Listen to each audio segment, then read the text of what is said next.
Hi செல்லக்குட்டீஸ், இன்னைக்கு நாம பறவைகள் பற்றின குவிஸ் பார்க்க போகிறோம். வாங்க பார்க்கலாம். இது என்ன பறவைன்னு சொல்லுங்க.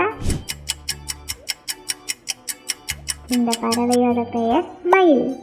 உங்களுக்கு தெரியுமா, ஆண் மயில் தன்னோட தோகையை 6 அடி நீளத்துக்கு விரிக்க முடியுமா? அடுத்து இது என்ன பறவைன்னு சொல்லுங்க.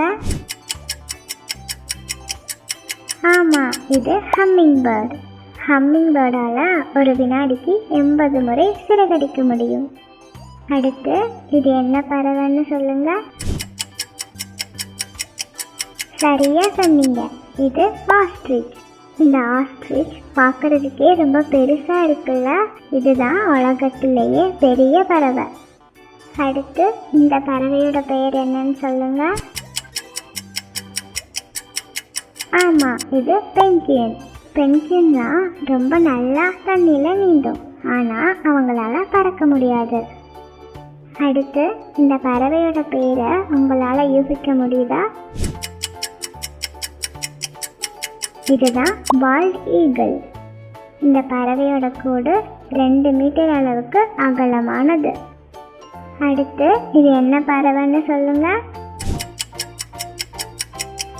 ஆமாம், இது கிளி. நீங்கள் கேட்டிருக்கீங்களா, ஒரு சில கிளிகளால் மனிதர்கள் பேசுகிறத கேட்டு திரும்ப அப்படியே பேச முடியும். அடுத்து இந்த பிங்க் நிறத்தில் இருக்கிற பறவையோட பேர் என்னன்னு கண்டுபிடிங்க. ஆமாம், இதோட பேர் ஃப்ளெமிங்கோ. அவங்களுக்கு தெரியுமா, இந்த ஃப்ளெமிங்கோ பறவை பிங்க் நிறத்தில் இருக்கிறதுக்கு அவங்க சாப்பிட்ற இறால் மற்றும் ஆல்கே தான் காரணம். இந்த மரத்து மேலே இருக்கிற பறவையோட பேரை உங்களால் யூகிக்க முடியுதா?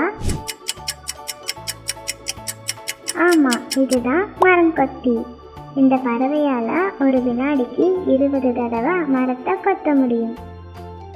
அடுத்து இந்த பறவையோட பேர் என்னன்னு சொல்லுங்க. ஆமாம், இதோட பேர் மீன்கொத்தி. இந்த பறவையோட கண் பார்வை ரொம்ப கூர்மையானது. அதனால இது பறந்துட்டு இருக்கும் போதே தண்ணியில் இருக்கிற மீனை வேகமாக வந்து பிடிச்சிரும். அடுத்து இந்த பறவையோட பேரை உங்களால் யூகிக்க முடியுதா? இதுதான் ஆல்பட்ராஸ். இந்த பறவையால் கடலுக்கு மேலே பறந்து போகும்போது சிறகே அடிக்காமல் ரொம்ப நேரம் காற்றுலேயே மிதந்து போக முடியும். இன்றைக்கி நாம் நிறைய பறவைகள் பற்றி தெரிஞ்சுக்கிட்டோம்ல. இதில் உங்களுக்கு எது பிடிச்ச பறவைன்னு சொல்லுங்கள். ஓகே செல்லக்குட்டீஸ், உங்களுக்கு இந்த வீடியோ பிடிச்சிருந்தா லைக் பண்ணுங்கள், உங்கள் எல்லா ஃப்ரெண்ட்ஸ்க்கும் ஷேர் பண்ணுங்கள், அப்புறம் மறக்காமல் சப்ஸ்கிரைப் பண்ணுங்கள். உங்களை அடுத்த வீடியோவில் பார்க்குற வரைக்கும் tata, bye bye, see you.